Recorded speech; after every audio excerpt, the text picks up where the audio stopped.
this out.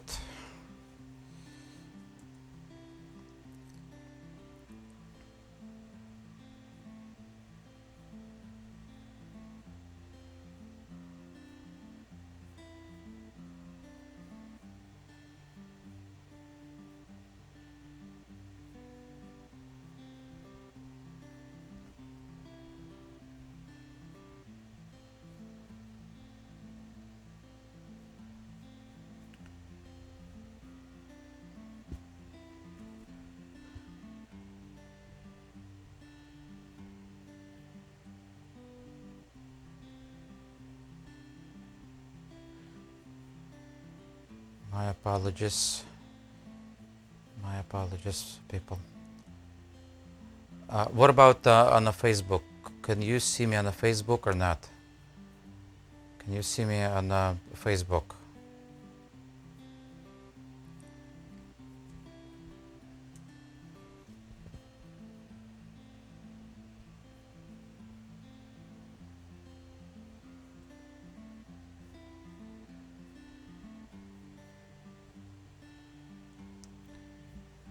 Okay, looks like I'm live. I am live actually on a different link. Let me post that link, guys, for those of you who actually on another link.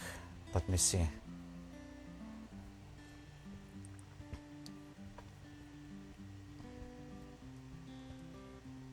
There's a link to my live stream, and you just follow that link. Okay, so that is a live stream on YouTube. Okay, YouTube is working. That's good. Ernie, thank you very much. Okay, I really do appreciate you people. I don't know what is going on,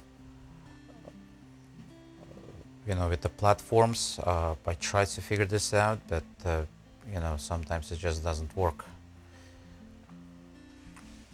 Sometimes it just doesn't work. Now I'm gonna connect on Instagram. Hopefully it's gonna work. And we'll see. Also Twitter, I'm gonna be there. Okay, Chloe, thank you very much for you saying very nice design. And what kind of wood of this? This is a basswood, lime wood. Okay. Now, Paul Decker, can you see me on a live stream or no? Let me know, please. Okay.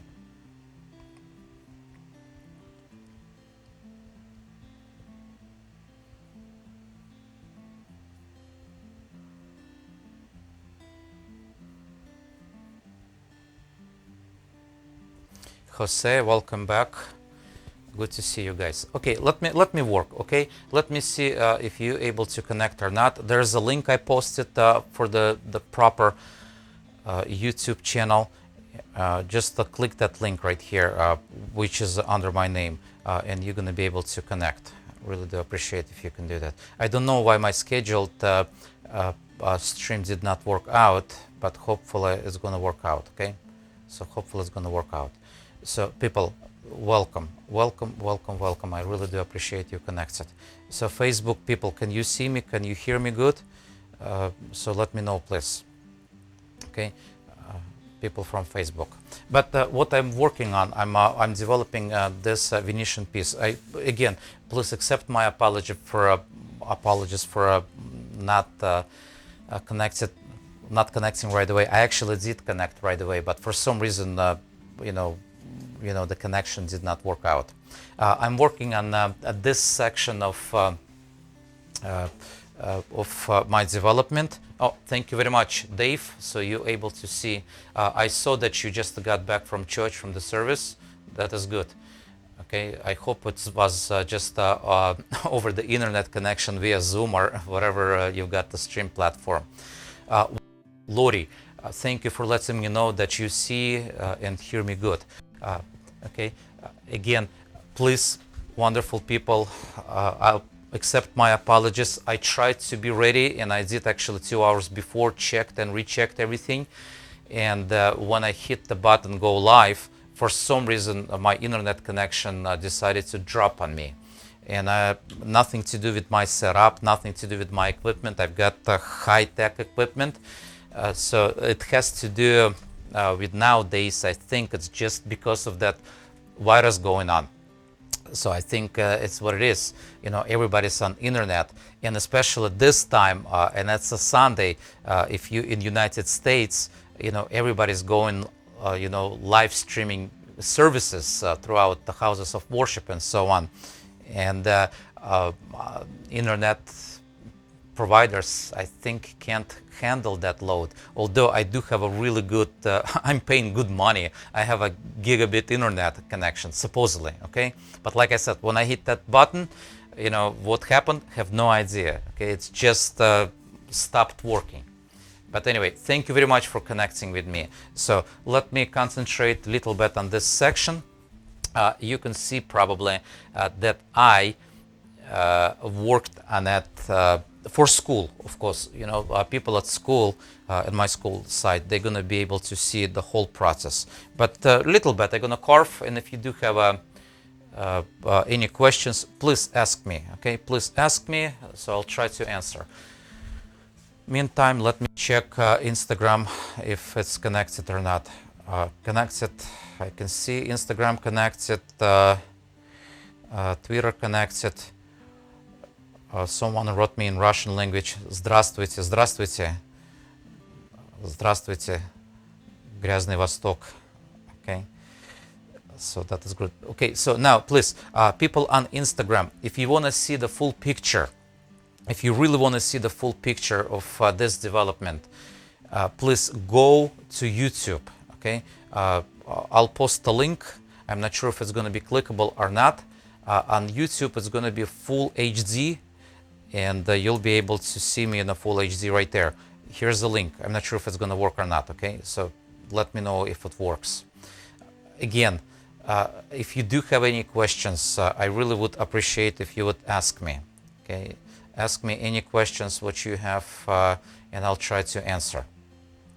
Paul, you joined my school yesterday, and you're saying you can't believe how much content you have. It is very easy to follow so far.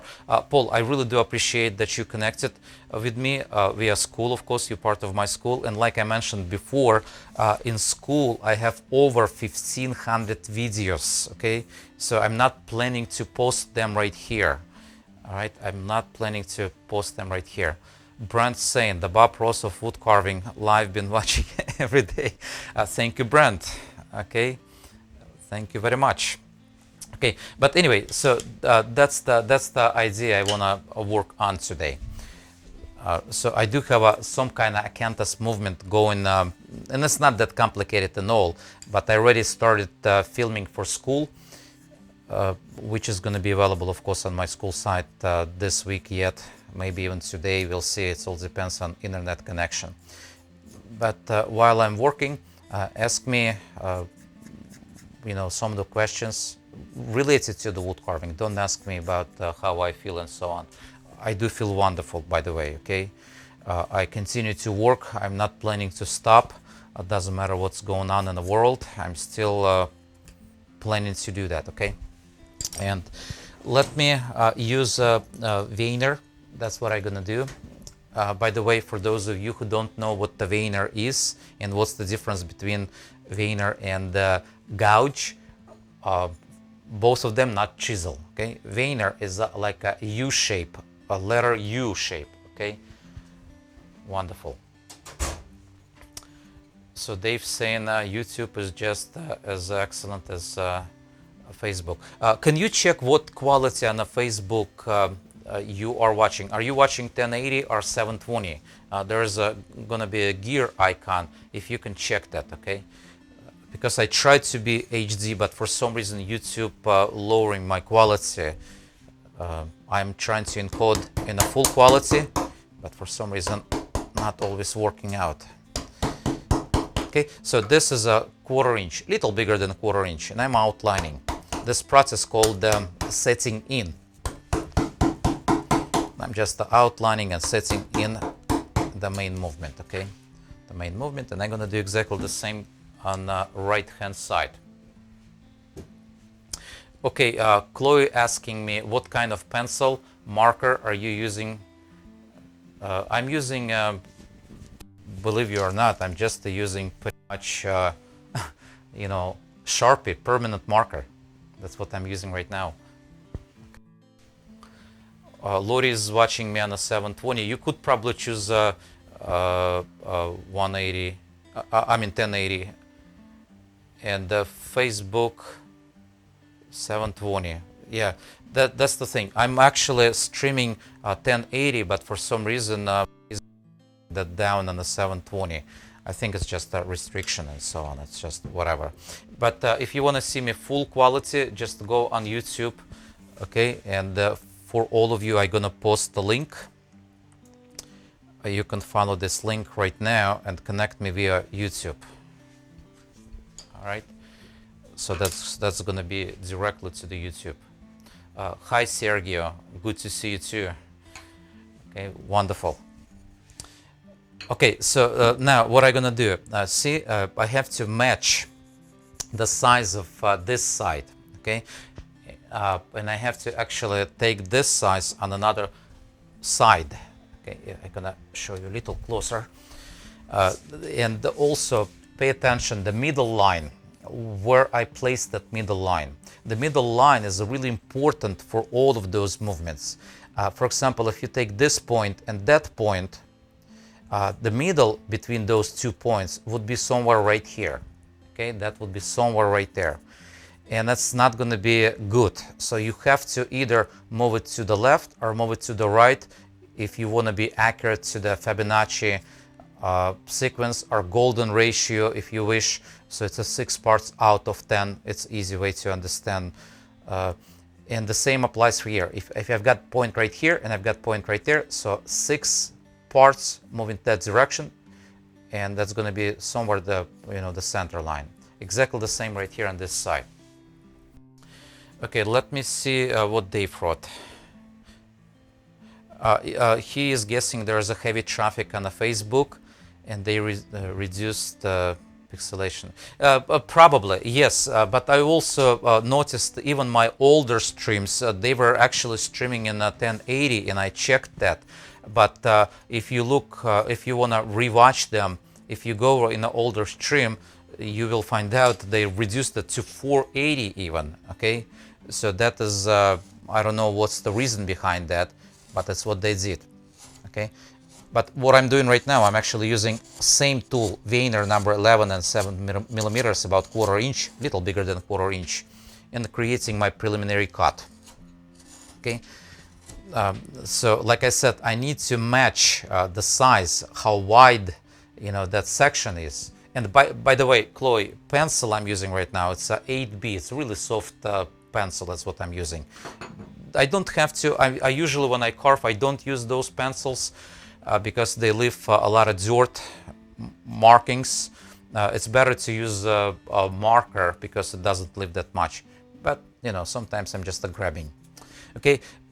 Again, the challenge I have to match this side and that side. They have to approximately be the same. Not exactly the same, but approximately. But as you see, the space between those two leaves is much smaller, okay? And now the only way I can do that, I can undercut underneath of this side and undercut underneath of that side and lower this down, this section of that division. Okay, let me see what else people saying.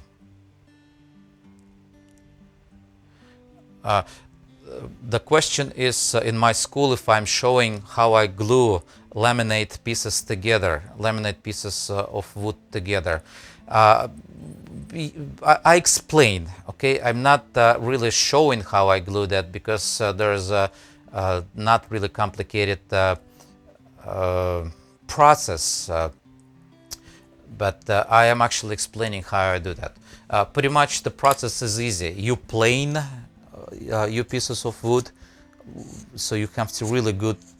I mean, it depends how big project you do. I do have a huge planer. I've got a couple of planers actually, and that's I'm talking about machines. I'm not talking about hand planes. Okay, so I'm using a machines to plane that. I have like a 25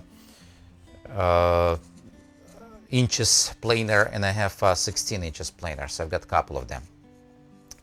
All right, so I'm gonna do also on that side preliminary cut, but the main idea is it's going to be position of my eyes, and this part at the division of those three sections, it's called an eye. Okay, I already got this little lower hit, so which means I have to bring curvature like this, and my eye is going to be somewhere right here. Okay, somewhere right there. As far as the gluing pieces together, I'm using the glue, just a normal carpenter's glue, which is a Tie Bond. It's just a brand, okay, Tie Bond 2. So that's what I like. It's really strong and it's really nice. To be exact, it's a Tie Bond 2. I don't use too much Tie Bond 3 unless if my project going outside. Okay, if it's going to be hit with the weather, then I'll use Tie Bond 3. Okay, because it's made for the outside. Tie Bond 2, it's a premium, it's a little higher level of original Tie Bond, and it holds really long and nice. You know, I glued a lot of years ago, many years ago with the Tie Bond, and it still holds perfect. The reason why I don't like Tie Bond 3 to use if my project go inside of the houses, inside interior of the house, Tie Bond 3, when it dries, it leaves a brown marking. Okay, so it's really a brown marking. Tie Bond 2 doesn't. It leaves yellow marking, but yellow right here. Take a look right here. Okay, see this section right here. Okay, and this line. Okay, that is a glue line. That is a glue line, and right here is also glue line from Tie Bond 2. But if I wouldn't tell you that is a glue line, once I'm gonna carve it and blend everything, you're not gonna be able to see that. It's gonna look like a part of a wood grain. Let me read some questions. Chloe is saying I use Tie Bond glue and a heavy duty DeWalt clamp. Oh yeah, I mean the clamping, of course, it's also important. DeWalt clamps, you're probably using just the quick release ones, the DeWalt ones, most likely. I'm using just the normal clamping, okay, normal clamps to clamp that together. And yes, I do have pictures on the Facebook. I posted before some of the projects. If you want to just go on the Facebook on my profile, which is Wood Carver Grabovetskiy, you'll see some of the pictures how I use my clamps, and I use a lot of different clamps. Okay. Yes, of course you have to clamp it. You have to clamp it. Okay. Okay. Brent is asking, how many years have you been carving? And also, let me see. Hold on, let me see also other questions and I'll answer that. Okay. Okay, how many years am I carving? I'm carving since 6 years old. Okay. Since 6 years old. And if you want to know a little more about me personally, I would suggest you to go to Wikipedia. Let me post a link. I'll find it. On the Wikipedia, they have a page about me on Wikipedia, and they say how old am I and how I ended up in in the United States, where I was born, and a little bit of history and what I believe and why I believe in what I believe. Can you see that link? Let me know. Can you see that link? So that is good. Okay, pretty much, I'm carving all my life. So the first time I took a chisel in my hands, and it was chisel, it wasn't gouge. I took it from my grandfather when I was 6 years old. I stole it, okay, pretty much. And I found not piece of wood, but I found white brick. Okay, it's a silicone white brick, and I used that gouge to create my first creation. Just a face, a human face is what I did. With that chisel, and another brick served me as a mallet. Okay. Of course, you know, my grandfather was really frustrated after he saw what I've done with that chisel. I killed that thing, completely killed that chisel. Okay, so but that was my first experience of wood carving, and since then I'm pretty much carving all my life. Okay, and I was born in 1973, so you can imagine this year is going to be 47 years. I'm not that old, but we're talking about I'm carving 41 years. Okay, for 41 years. Hope it answers your question. Okay, I don't see anybody from Facebook. Facebook people, are you still here? Let me know, please. Just hit, you know, just a comment something for I can see if you're still able to see me or not. If I'm still there and I'm not disconnected. Great. So see what I'm doing? I'm actually creating space for myself. I'm creating space for myself, and I have to match this side to that side. So and I need to change a tool. I need to change the tool and use probably much smaller tool, and that's what I'm gonna do. Yeah, I just turned different camera view for you can see overall development, and probably most likely on the Instagram you don't see the full picture. Okay, you don't see the full picture. Just go on my YouTube channel or Facebook. Okay, that would be better. But I'm gonna use right now a 4mm number 11 veiner, and I'm gonna cut even deeper on inside and create that opening. And create that opening. Paul, thank you very much for replying that you see me. That's good. And create that opening and just to get on inside. All right. So now I have to reestablish my middle line of this division, and there's going to be my point. And I have to kind of reestablish my form.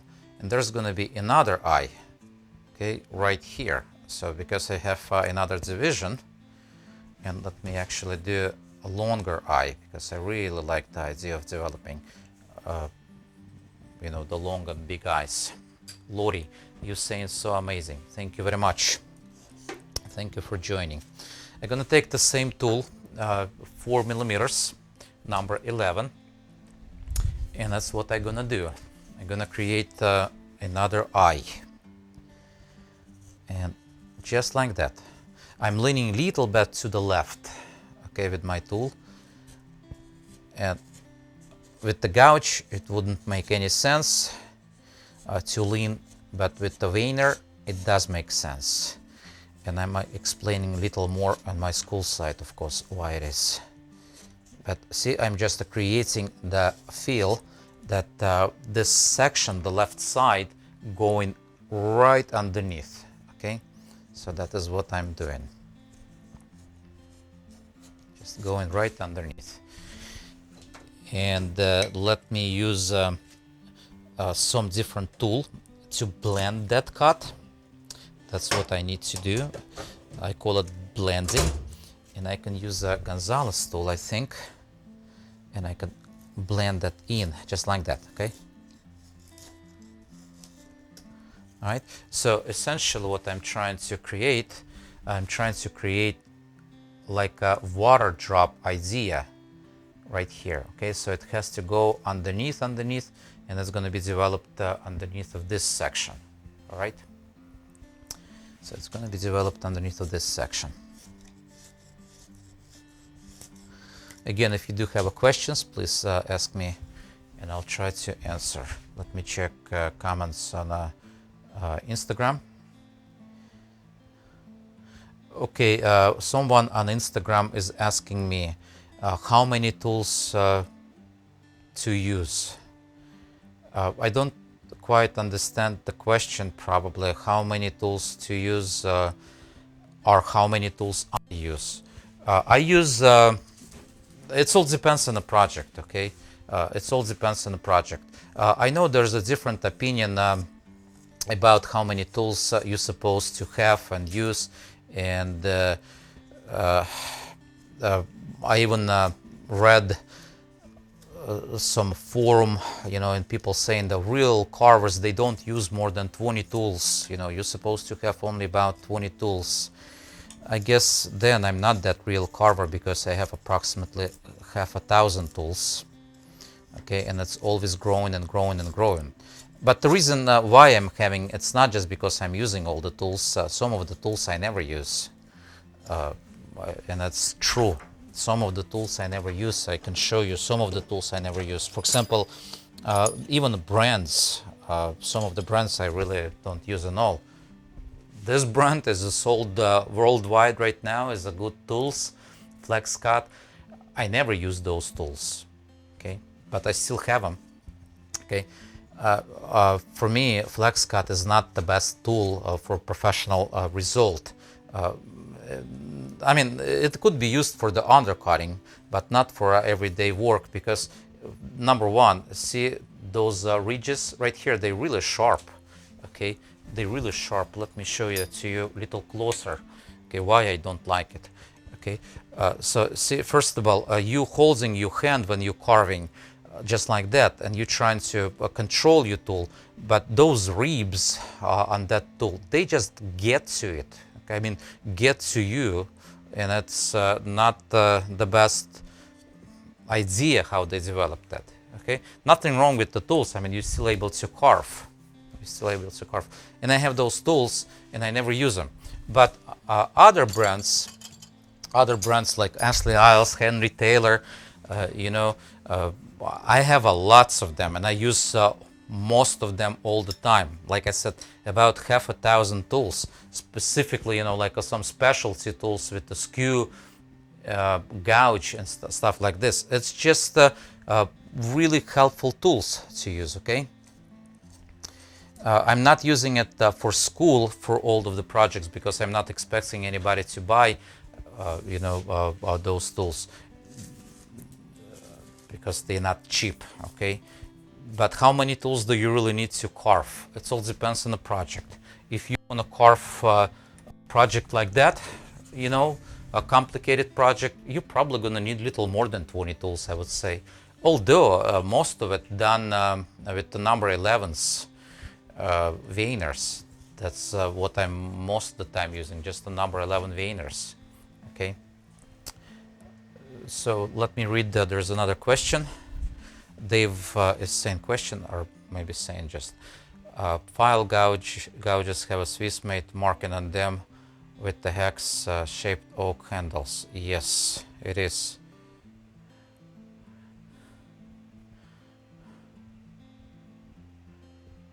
You may want to show the sweep in millimeters wide. Dave, Swiss made, they do have actually marking, okay? They do have a actual marking. Let me show that to you, okay? Right here. See, number 11, it's a sweep. It's a U shape, how it's shaped. And a 4, it's millimeters, okay? It's a millimeters. So it's a little less than 3/16 of an inch, approximately 3/16. It's, not exactly, but just pretty close to 3/16 of an inch. All right. So some of the tools, they don't have markings in all.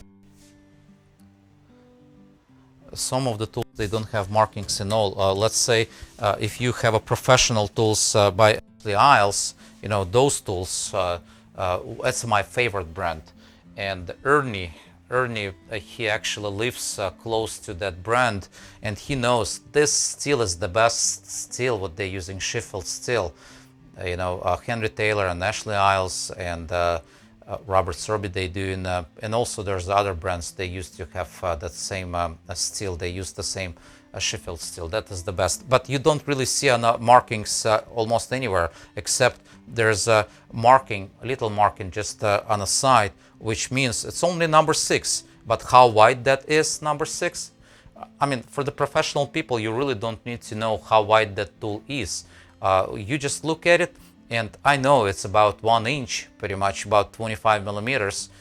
You know, it's all I need, okay? And while when you're carving stuff like this, so you really don't need to know how wide that tool. You're just grabbing the right size, and that's it. And let me see. Sheffield list from Chris Pike has a great guide for your viewers. Sheffield list, it's called London pattern. Okay, it's a London pattern. Okay, so and that's what British carvers they follow. Okay, and if you want to see also without being a part of his school, you can go on toolsforworkingwood.com and just check the wood carving tools, and they do have that London pattern, so you can see all the sweeps and so on. You can see all the sweeps and so on.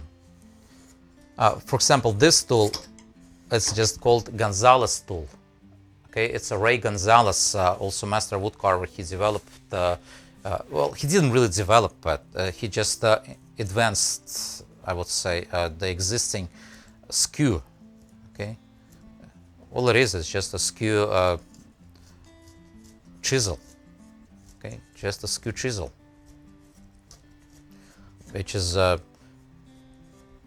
you know, it's number 2 would be if you by the London pattern, and it would be number 1 if you just in European countries. Gonzalez, yes, you're right, Chloe. It's a Ray Gonzalez tool. Okay. Now, how long that tool set last? I'm not quite understand what you're asking. How long that tool set last? I mean, those professional tools, they last lifetime. I have some tools since when I was like 16 years old, and it's still in a good shape tool.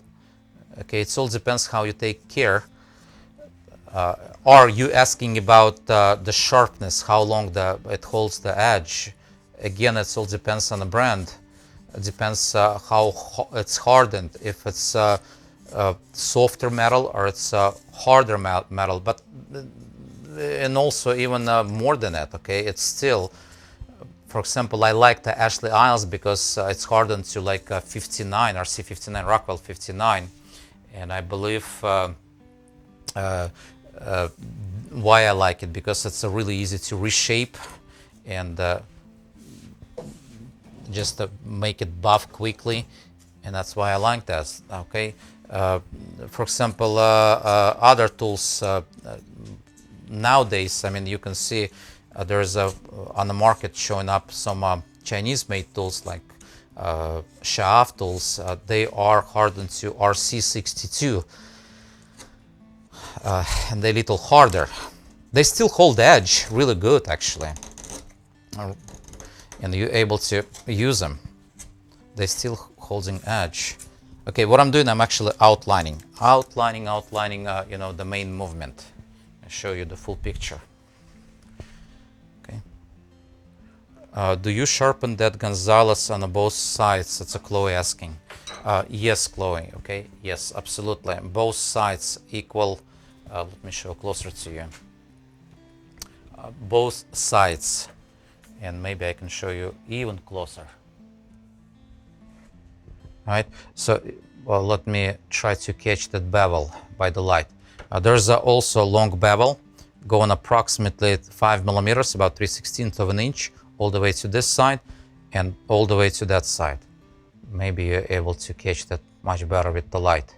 Can you see that bevel? Yes, both sides are sharpened the same bevel. You're absolutely correct. Hello, did you also use Japanese iron?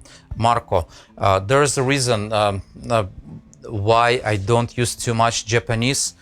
The reason number 1, they're really expensive. You know, just one gouge is $70. Okay, it's $70. It's reason number 1.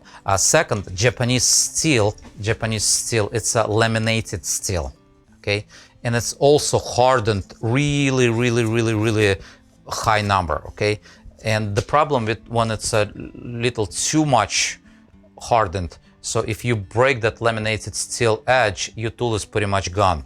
Okay, as much as I love the quality of those tools, how they built, Japanese tools, I love how they built, but for some reason I did not find that I'm using them all the time. Although from Far East, that would be really surprising probably for you.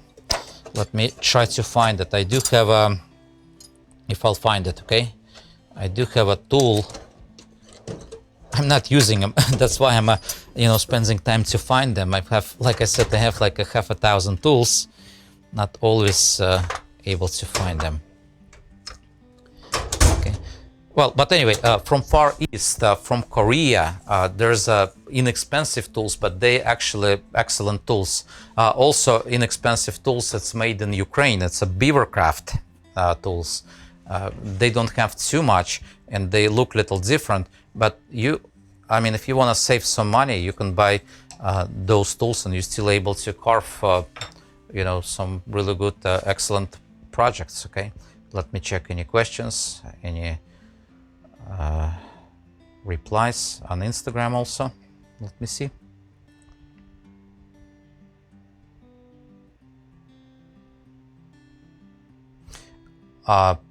Pro installs saying eye coordination is the part of art product. You are absolutely correct. I agree with you. Okay, let me see. Okay, now that is excellent question. Did I pronounce your last time correctly, Salsa Rosa? Or maybe I should say something different. So the question is, what is your opinion of transferring a design to wood using carbon paper? That question is actually excellent question. Okay, excellent question. To answer you, I have to show you something. Okay, right here. That's what you're asking. It's an old carbon paper. And if you look at the light, you're not going to be able probably to see right here. So I do have some markings. To say that to you, yes, I do. Okay, I do use carbon paper sometimes, and that's actually not the only what I'm using. There's two ways to use carbon paper. Okay, one of the ways how you use the carbon paper, you use just a piece of paper. Just a normal paper to draw. Okay, you draw some design, then transfer it via carbon paper, like what you see right here. Okay, and you just transfer that. But there's I'm talking about just draw by hand and just do something. Okay, but there's a second way how you can use carbon paper. Let me find something for you. For example, when I'm developing a piece like this, big piece like that, what I'm doing, I'm actually drawing the idea on a plastic, just a normal plastic, like a garden plastic, and not the paper, but the plastic, because it's, you can see from both sides. And if I use, for example, that design on one side, and place that carbon paper, transfer it to the piece of wood, I can also take that same detail, flip it over, and just to transfer it opposite direction on another end of the design. To answer you, yes, I do use carbon paper. How often I use carbon paper? Not too much. Okay. Now, let me see what Marco is saying. I carve since 11 years.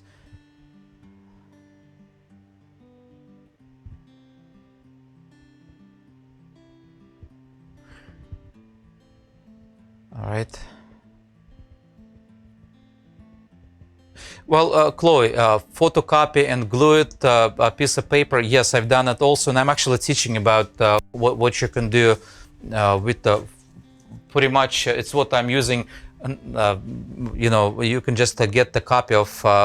And by the way, on my school site, all of the projects I do have a patterns. Okay, so you can download all of the patterns of my work, and you can carve it. Okay. It's a schoolofwoodcarving.com, and you can glue that. And I use photo mount glue. Okay, it's a mild enough; it doesn't leave any residue on the wood, so it's a photo mount glue. So that is a good glue. All right, let me see. Marco, thank you very much also.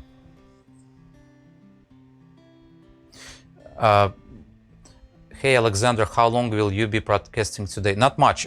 I almost done pretty much. Let me see how long it's already been. It's almost like an hour already anyway. I'm not gonna spend too much.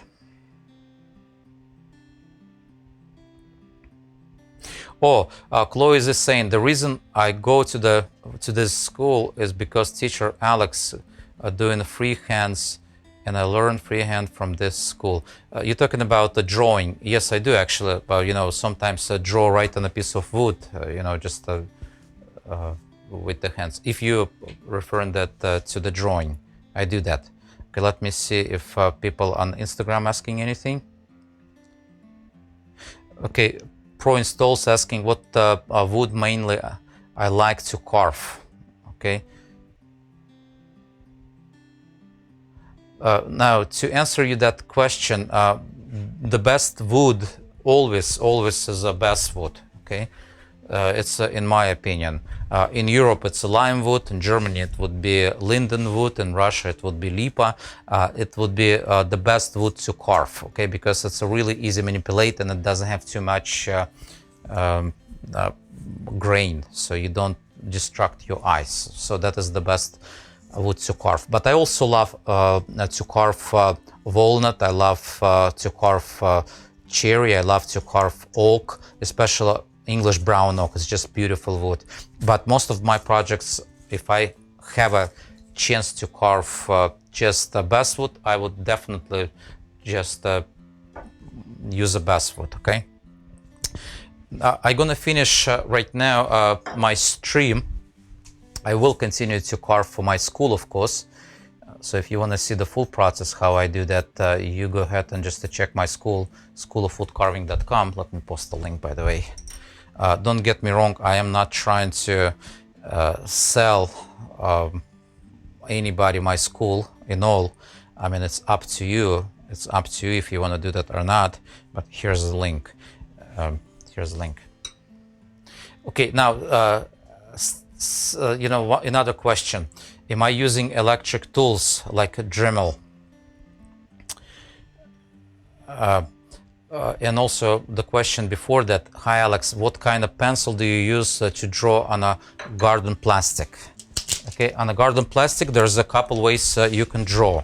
Okay, I'm using pretty much just a Sharpies. Okay, so to draw the preliminary idea and the transfer, I'm just using a normal pen. Okay, just a normal ball end pen. Okay.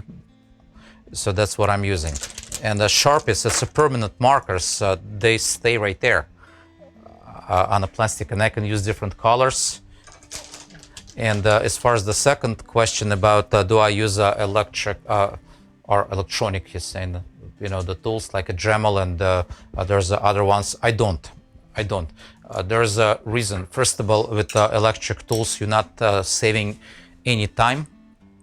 It's about the same speed what you do, even more. You have to spend a lot of more time to sand everything. Secondly, I don't like dust. Okay, I really don't like dust. When I'm using gouges and chisels, I don't create any dust. So that's what I like. I don't use that. Okay, I don't use any Dremel. So this wood is not pine, of course not. So this wood is a basswood, a lime wood. It's a lime wood. Okay, last question, people, and I'll finish my stream. Last question.